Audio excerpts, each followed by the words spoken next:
नया वर्ष की उसको पर्व के रूप में मनाने जा रहे हैं। भारत में कई प्रकार के मुसलमानों का, अंग्रेजी लोगों का आक्रमण और हमारा विरासत, पहले से भारत की जो प्राचीन सभ्यता है, तो इसकी वजह से बीच में कटपटा है या कुछ लोग कुछ ढंग से, कुछ लोग कुछ ढंग से करते रहते हैं। तो हम भगवत गीता अवलंबी, हम भगवत गीता का एक प्रैक्टिशनर, भगवद गीता ज्ञान पर चलने वाला होते हुए भी हम क्या करना उचित है, क्या करना ठीक रहेगा। कोई भी बुद्धिमान व्यक्ति होता है, बुद्धिमान व्यक्ति उनके लिए कई विकल्प जब दिखता है, बुद्धिमान व्यक्ति, विचारवान व्यक्ति सोचेगा what is the best thing to do, what is the right thing to do, what is good. तो इस प्रकार से आप लोग भाग्यवान है क्योंकि आप इस्कॉन के संपर्क में आए हैं। प्रभुपाद जी के इतने सारी किताब, उसमें जो भरा हुआ ज्ञान है, उससे हमारा संशय दूर हो जाएगा, हमारा संशय मिट जाएगा। तो ये प्रभुपाद जी इस्कॉन को चालू किया भी है इसी कारण, क्योंकि लोग विच वे आई हैव टू गो। तो अब भगवान ने जो रास्ता बताया है, इससे और अच्छा रास्ता क्या होगा। Nothing can match. दुनिया में कितना बुद्धिमान व्यक्ति, कितना पढ़ा लिखा व्यक्ति भी हो, लेकिन गीता के ज्ञान के सामने उनका ज्ञान क्या होता है। दुनिया की जितना भी ज्ञान है उसको जड़ विद्या बोलते हैं, जस्ट मटेरियल नॉलेज। इधर ही चक्कर काटते रहेंगे, इधर ही भटकते रहेंगे, इससे और कुछ बनने वाला नहीं है।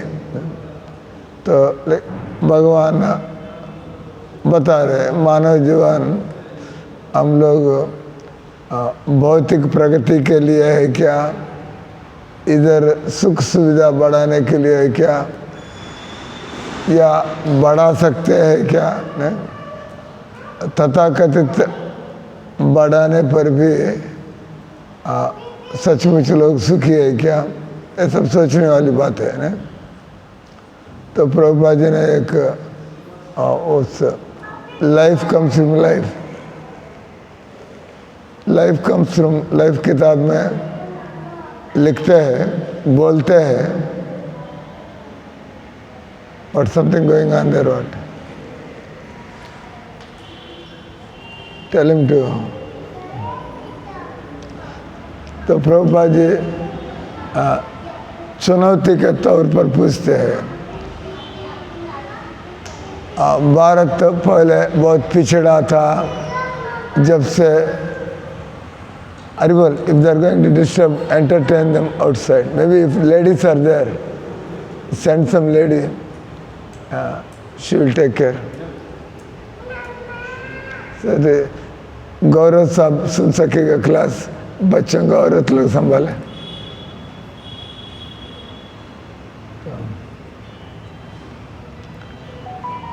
तो प्रभुपाद जी पूछते हैं, भारत का जो सभ्यता है बहुत पिछड़ा है, क्योंकि लोग मूर्ति पूजा करते हैं, लोग भजन करते हैं, लोग केवल खेती बाड़ी और देहात जीवन में रहते हैं। वो टेक्नोलॉजी के तौर पर या वैज्ञानिक तौर पर ये लोग आगे नहीं बढ़ रहे। अभी की बात नहीं है, लोगों का विचार है। अभी तो मोदी साहब आने के बाद दोनों जो क्रांतिकारी विजनरी किसको कैसे आधुनिक विज्ञान की लब्धियाँ और हमारा आध्यात्मिक धरोहर ये दोनों को साथ लेकर पूर्ण रूप से कैसा हमारा जीवन का विकास हो. It's good if the leader is visionary, you know, good from everything, no. तो इसलिए, लेकिन पहले बात था तो प्रभुपाद जी हर चीज़ को भी हर प्रश्न के लिए उन्होंने जोरदार ज़बरदस्त जवाब देते. इसलिए दुनिया में बहुत बुद्धिजीवी लोग इस कान में आ गए हैं, बहुत पढ़े लिखे लोग कई फील्ड्स ऑफ स्टडी से इस कान में आ गया. क्योंकि भगवत गीता को प्रभुपाद जी ने ऐसा समझाया था. तो दिस इज वे हम लोग पिछड़े भी नहीं रहेंगे, हम लोग जीवन का जो असली ध्येय है उसका भी हम हासिल करें. तो मैं ये बता रहा, लाइफ कम्स फ्रॉम लाइफ ये किताब में प्रभुपाद लोग बहुत बोलते हैं 200 साल से 300 साल से बहुत तकनीकी वैज्ञानिक विस्फोट हुआ है, explosion of science and technology. लेकिन प्रभुपाद जी पूछते हैं इतना होने पर भी क्या जो मौलिक समस्याएं हैं इसके बारे में ये साइंस एंड टेक्नोलॉजी कुछ कर सका है क्या? ये क्या है? बीमारी या बुढ़ापा या मृत्यु. जब से जीव है, जब से लोग है, उस समय से भी बीमारी था और बुढ़ापा था और मौत था. अभी भी इसको बोलते हैं 100% मॉर्बिडिटी एंड मॉर्टेलिटी. मॉर्बिडिटी का मतलब बीमारी है, मॉर्टेलिटी का मतलब डेथ है ना. अभी भी लोग बीमार पड़ेंगे और लोग मरेंगे. इसका मतलब हमारे 300 साल का तथाकथित प्रगति हमें क्या बचाया है? Nothing. There is no real development. लेकिन डेवलपमेंट क्या होता है प्रभुपाद जी ने बताया. इससे पहले लोग चांदी सोने की थाली में खाते थे, लोग बहुत सोने का जेवर पहनते थे, बहुत हीरे मोती बहुत लोगों के पास होता था. अब तो केवल विरल है कोई अमीर आदमी के पास होता है. तो ऐसा हम क्या प्रगति किया है? हम लोग पेपर प्लेट में खाते हैं, हम लोग मिट्टी की चूड़ियाँ रंग लगा कर पहनते हैं. हमारा जो भी है ये सब आर्टिफिशियल ज्वेलरी है, क्योंकि हम लोग कंगाल है. हमारे पास इतना सोना नहीं है हर आदमी सोना प्राप्त कर सके और सोने के गहने पहन सके. नहीं तो नथिंग प्रोग्रेस. तो इसलिए आज हम बता रहे थे लोग नया साल मनाने जा रहे हैं. और दूसरा है इस्कॉन में जो दिसंबर महीने और जनवरी का जो पहले पक्ष 15 दिन लोग बहुत एक्टिव रहते हैं इस्कॉन में. क्योंकि प्रभुपाद जी ने बोला ये क्रिसमस का सीज़न है, 25 दिसंबर क्रिसमस है और संसार में अधिक आबादी ईसाई लोग हैं, इसके बाद मुसलमान लोग हैं और हिंदू लोग हम लोग तीसरे दर्जा पर आते हैं. हमको लगता है भारत हिंदू देश है, लेकिन संसार की आबादी में हम केवल थर्ड कैटेगरी में। और इसमें भी काफ़ी लोग धर्मांतरण कर रहे हैं, और जो लोग हिंदू कहते हैं वो लोग हिंदू जैसे नहीं रहते हैं, तो केवल नाम के लिए हिंदू है। नाम के लिए हिंदू होने पर इधर गर्व करने की क्या बात है, क्योंकि हमारा जीवन शैली है। हिंदू लोग मांसाहार खाते हैं, शराब बहुत लोग पीते हैं, धूम्रपान करते हैं, लोग बड़े विशृंखल लूज लाइफ। तो भगवद गीता हम आजकल 16वां अध्याय पढ़ रहे हैं, उसमें 16वां अध्याय का 23वां श्लोक में यशास्त्र विधि उत्सृज्य वर्तते कामकारता न सिद्धि मवाप्नोति न सुखम न परांगतिम। तो भगवान सब आज की जो जीवन विधान है इसको नकार देते हैं, किसी काम का नहीं है ना। तो फिर भी लोग हम पढ़े लिखे हैं, हम सुखी है, हम जानते हैं, सोचते हैं। तो इधर इस श्लोक में भगवान बोलते हैं यशास्त्र विधि उत्सृज्य, आप मानव जीवन में जो विषय को शुरू करना चाहिए तो बहुत आगे भी बढ़ना है। आप कौन है जानना है, और असली सुख क्या होता है, असली प्रेम क्या होता है ना, ये जानना है। और इस संसार से क्योंकि हम लोग जीवन अनित्य जाना ही सार, ये जीवन अनित्य है, टेम्पररी है, कुछ समय के लिए है। इसलिए हम सोचना पड़ेगा मैं इस छोटे जीवन से मैं क्या लक्ष्य बनाकर चलूँगा आगे। You can waste it, you can spoil it. Waste it का मतलब कुछ ना करते हुए, स्पॉइल इट ऐसे ऐसे आदतें, ऐसे ऐसे व्यसन की आदि बन जाए, हम लोग इस जीवन से और नीचे गिर जा सकते हैं, इसी जीवन से बहुत नीचे गिर सकते हैं ना? और इसी जीवन से हम बार बार आना जाना कर सकते हैं, और थोड़ा ऊपर भी जा सकते हैं। ऊपर जाएंगे फिर आएंगे वापस नहीं? इसका मतलब इनमें कोई दम नहीं है इस प्रकार से जीने में।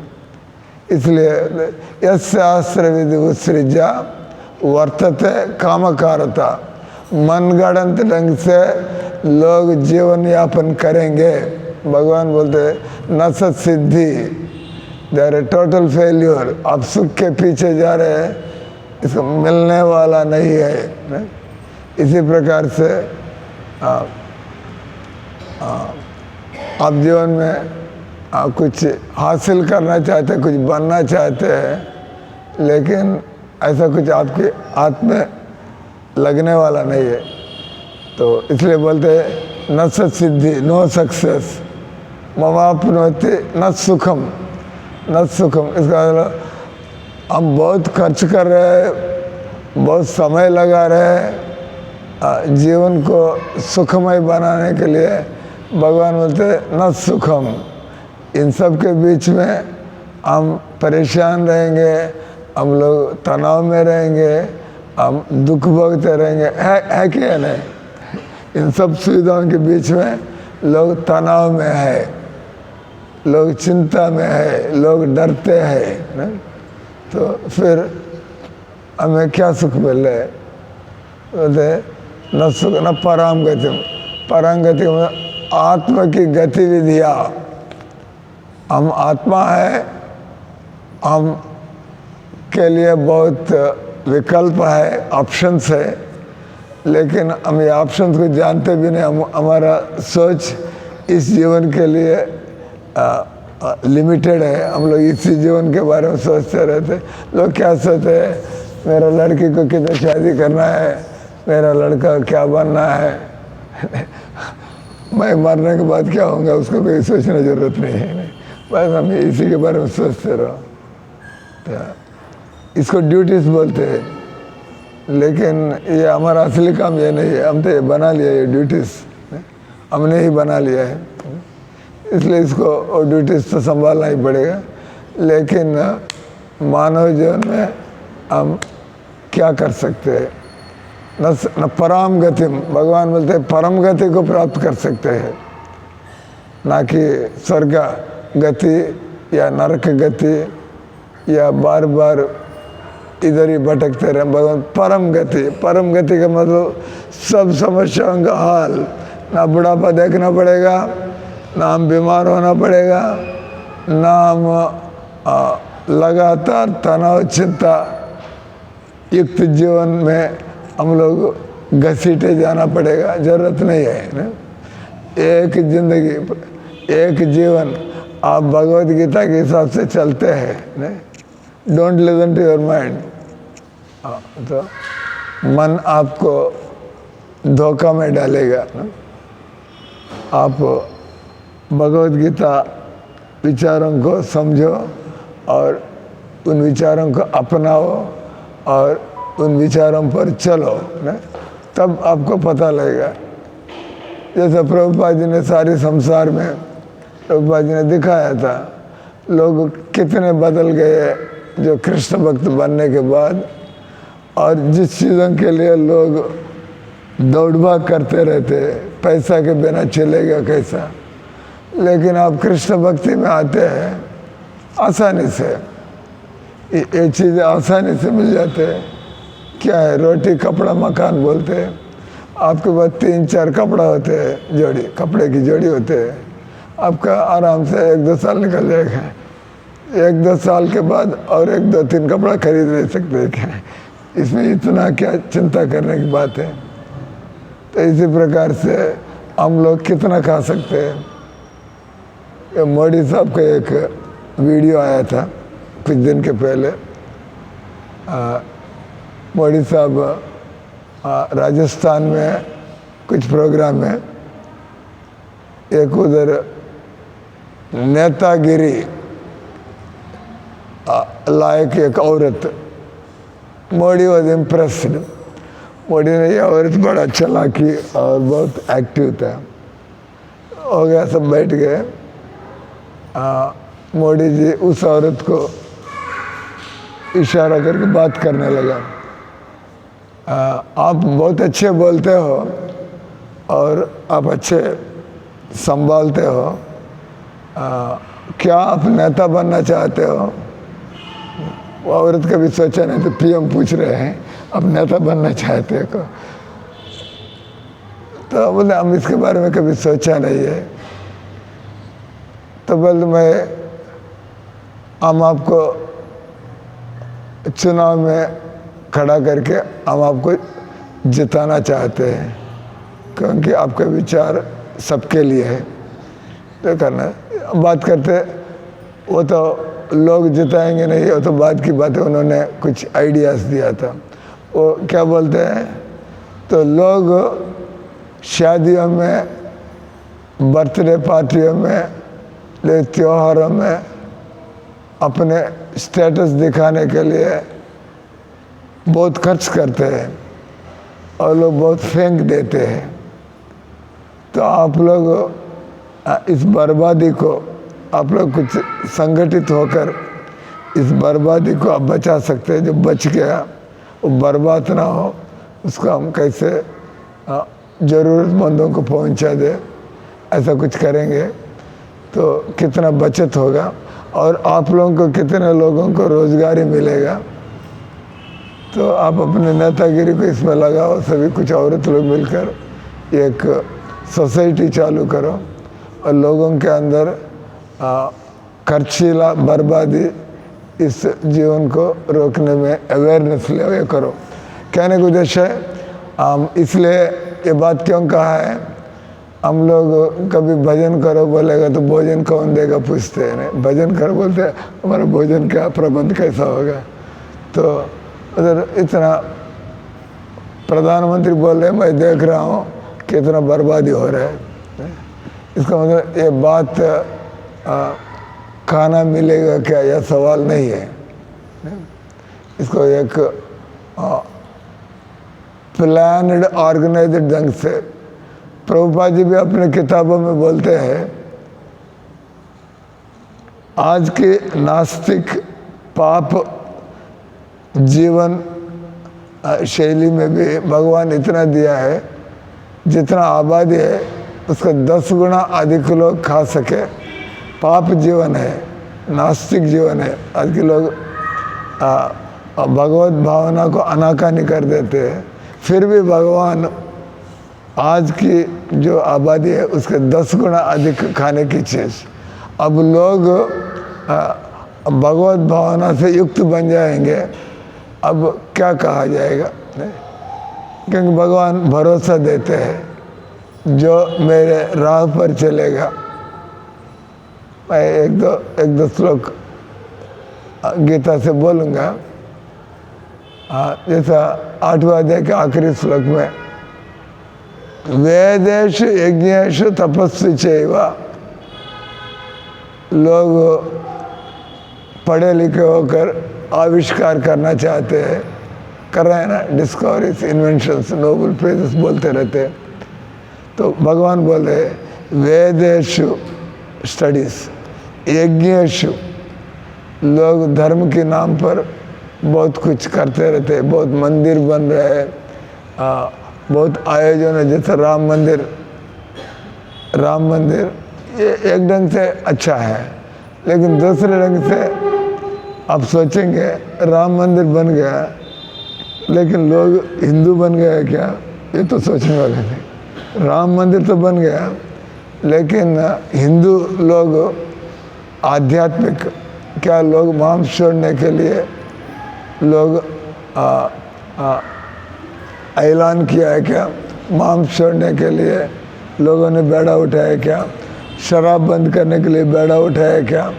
लोग धूम्रपान बंद करने के लिए बेड़ा उठाया क्या? तो राम मंदिर बन के क्या? राम मंदिर तो बन गया, आप तो राक्षस जैसे ही जी रहे। राम मंदिर तो बन गया, इतने दशाब्दों के बाद, इतने संघर्ष के बाद, लेकिन लोग का जीवन तो बदल नहीं रहा है, तो फायदा क्या हुआ है? जैसे ये तो आप कह सकते हैं एक इलेक्शन स्टंट है, एक पॉलिटिकल स्टंट है, एक थोड़ा बल प्रदर्शन है। अभी भी हिंदू लोग अधिक संख्या में है, ये करते हैं। लेकिन भगवान गीता में किधर भी मेरा मंदिर बनाओ, मेरा मंदिर, भगवान बोलते हैं तुम अपने दिल को मंदिर बनाओ। एक भजन में हम गाते हैं, मम मन मंदिर रह दिन कृष्ण मुरारी, श्री कृष्ण मुरारी।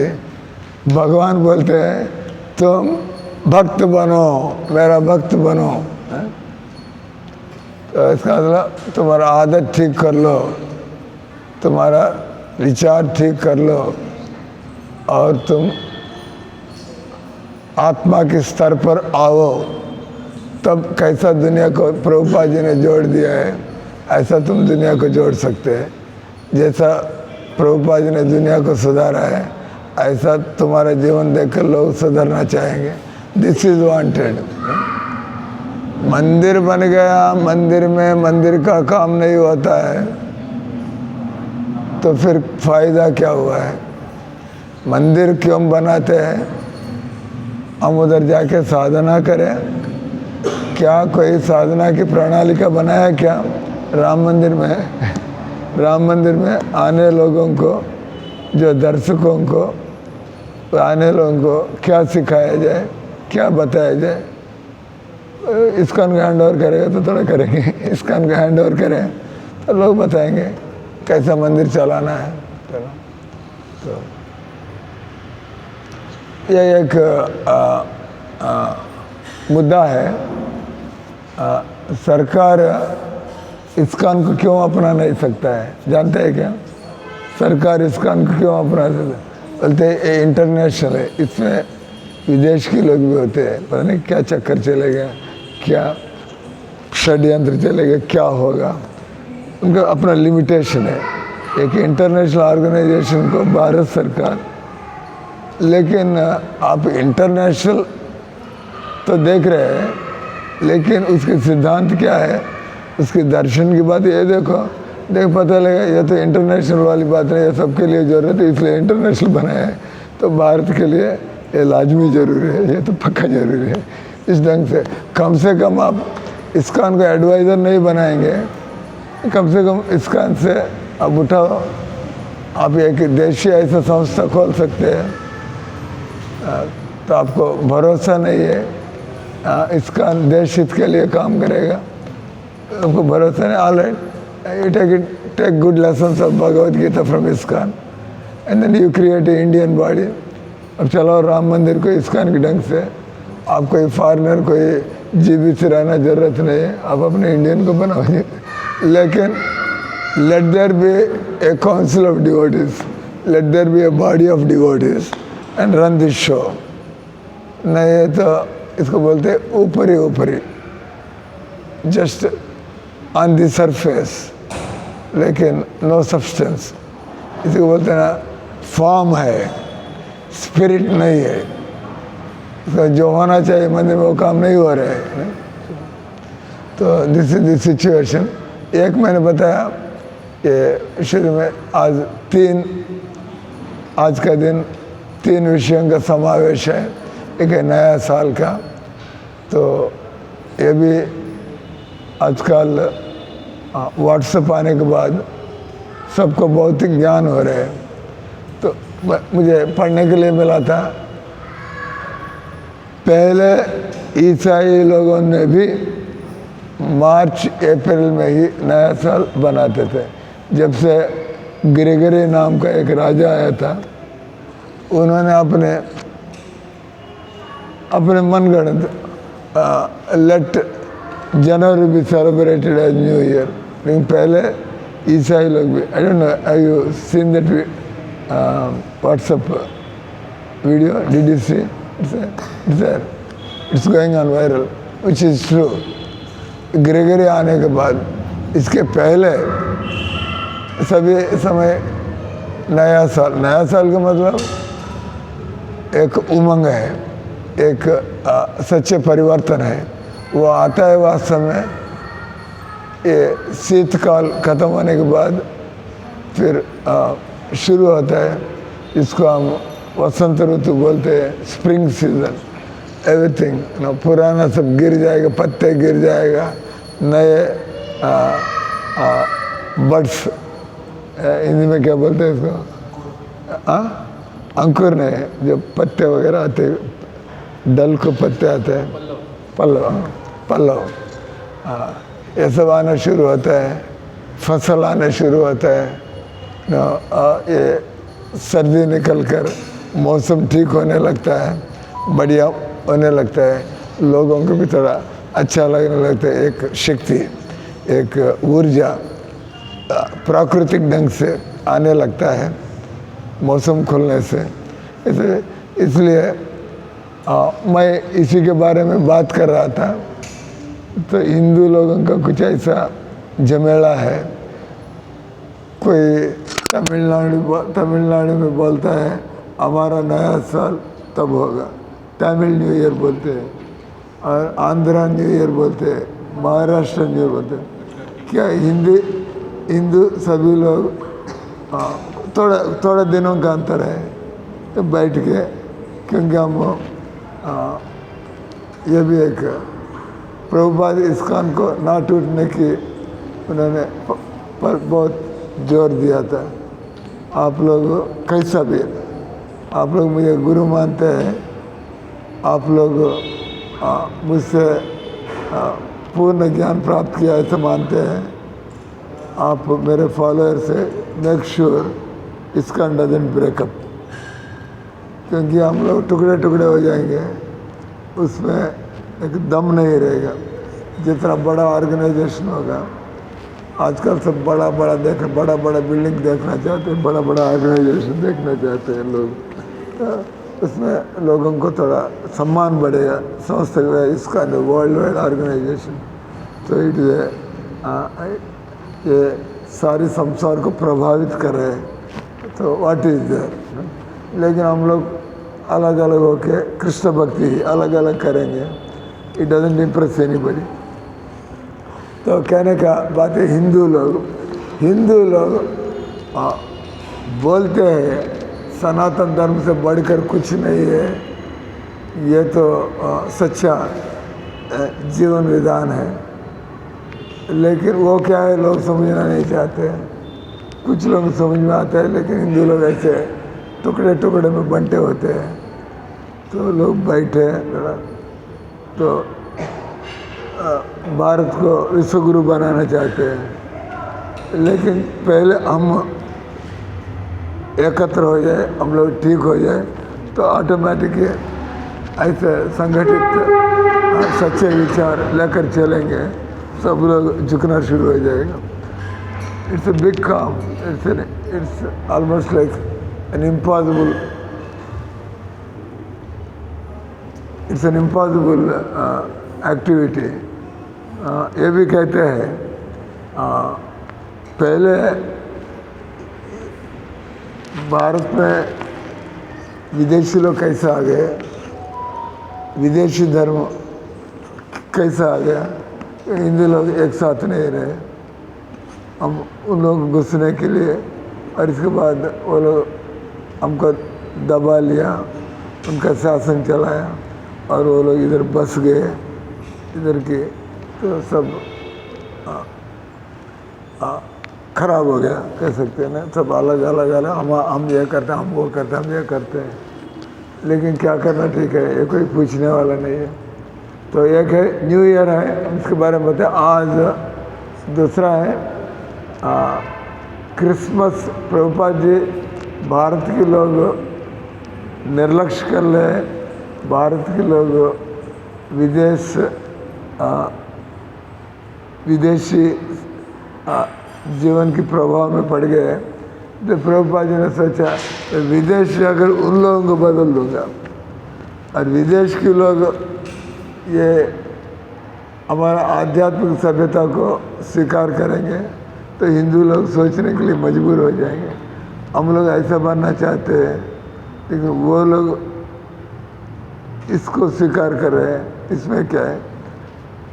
तो प्रभुपाद जी विदेश जाकर तो तब इन्होंने शुरू किया था, प्रभुपाद जी महाराज ने क्या शुरू किया, क्रिसमस में लोग बहुत लेन देन, गिफ्ट्स देना, बहुत खर्च करना, तो उन लोगों के लिए एक बड़ा त्यौहार है क्रिसमस न्यू ईयर।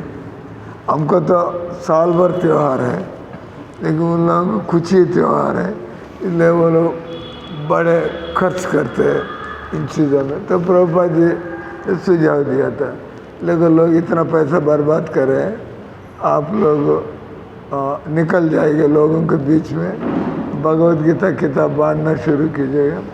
लोग सोचेंगे चलो हम इतना खर्च कर रहे हैं, हमको क्या जाएगा, $5 इनको पीछे पड़ाए दे दो, इनको किताब ले लो। तो प्रभुपाद जी तब शुरू किया था, इसको क्रिसमस मैराथन बोलते हैं, गीता मैराथन बोलते हैं। कुदरती गीता जयंती भी इसी महीने में आता है। तो हमारा जो मेन गीता की जो जन्म है इसी महीने में गीता भगवान ने बोला था। तो गीता भगवान ने बोला था, गीता का जन्म स्थान इन लोगों का स्थान है हरियाणा गीता का जन्म स्थान है, और गीता का प्रकट है वो दिसंबर में हुआ है। इसलिए प्रभुपाद जी ने बोला गीता जयंती भी है और क्रिसमस के नाम पर दुनिया इतना पैसा खर्च करता है, take it as a opportunity, इसका फ़ायदा उठाते हैं। आप गीता को बड़े स्तर पर वितरण करो, और हुआ भी था, और उससे कुछ रिजल्ट्स भी निकला था। इतने किताब बांटने पर कुछ लोग तो पढ़ेंगे ही, तो या किसी ने खरीदा लेकिन किताब गया और किसी के हाथ में, इसको थोड़ा इंटरेस्ट। ये प्रभुपाद जी गीता का चमत्कार है। प्रभुपाद जी गीता कोई डेड बुक नहीं है। मैं भी देखा, मेरा जीवन भी एक उदाहरण है। मुझे इस्कॉन पता नहीं था, मैं अमेरिका में गया तो डॉक्टर बनकर रह जाने के लिए मैं अपने रिश्तेदारों के पास गया। उन लोगों को इस्कॉन वालों ने लाइफ नंबर बना किताब दिया। वो मेरे रिश्तेदार लोग क्या सोचते थे, ये विदेशी लोग हमको क्या बोलने वाले हैं, हमको कृष्ण राम रामायण भागवत हम जानते हैं, ये तो ऐसा ही थोड़ा उत्साह ले रहे हैं, हमको सब जानते हैं ऐसा। इसलिए वो लोग प्रभुपाद जी बुक्स खोला नहीं है। मैं छुट्टियों में गया था, जिससे मैं अभी अमेरिका में गया, रिश्तेदार लोग बोला थे ना आप आ गया, चलो आओ हमारे घर पर आओ हॉलीडेज में हफ्ता। मैं उनके घर पर गया तो देखा अलमीरा में ये बुक्स था। वो बुक्स बुलाए जैसा मैं किताब निकाल के, तो पूरा जीवन मैं इतना सीरियस नहीं था, भक्ति भगवान धर्म सब लोग जैसा मैं बड़ा पोजीशन हासिल करना है, पैसा कमाना है, स्टेटस बनाना, ऐसा गए थे। नहीं तो अमेरिका क्यों जाएंगे, इसी के लिए जाएंगे। तो वो किताब प्रभुपाद जी बुक्स मुझे बुलाया जैसा मेरे मन में, ये किताब क्या है, बहुत सुंदर किताब है, तो एक देखोगे क्या है। तो पढ़ने के बाद मैं चकराया सचमुच। भगवान के बारे में इतना ज़बरदस्त, इतने प्रामाणिकता से, इतना वैज्ञानिक ढंग से मैं मजबूर हो गया।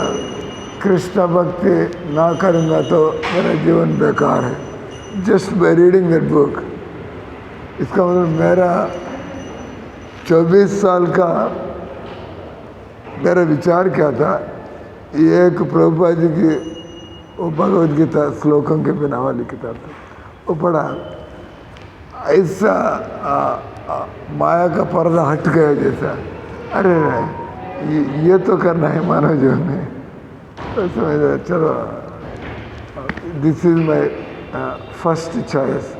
मैं जीवन में कुछ किया नहीं किया, डेली मैं आध्यात्मिक जीवन में प्रगति करने के लिए, to make spiritual advancement I have to practise. ऐसा चलकर अभी तक पहुंचा है। तो ये दूसरे बात है, बुक डिस्ट्रीब्यूशन का क्या असर होता है। Don't worry, you do your job, देते रहो। प्रभुपाद जी ने क्या बोला था, मेरा संस्था, मेरा इतने करोड़ों किताब की छापना, इन सब चीज़ों के माध्यम से एक आदमी ठीक से कृष्ण भक्त बन, एक आदमी बन गया है, मैं अपना मिशन को सफल मानूंगा। That mean it is not a easy thing to make a person a devotee, but what is the perfection of life is to become a servant of God. हम तो सर्वेंट तो है ही, लेकिन हम लोग थपेड़े खा रहे हैं, हम लोग धक्का खा रहे हैं जीवन में इतना काम करके।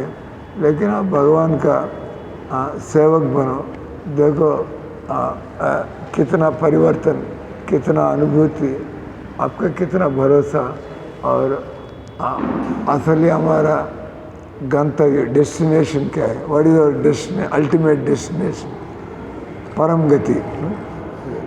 तो सब कुछ, इसलिए जो भी इस्कॉन से मुझे कुछ मिला समझता है, तो ये आप इस्कॉन के लिए आपका जिम्मेवारी बन जाता है। मैं क्या कुछ कर सकता हूँ। सब बोले हरे कृष्णा कृष्णा कृष्णा हरे हरे, हरे राम राम राम हरे हरे।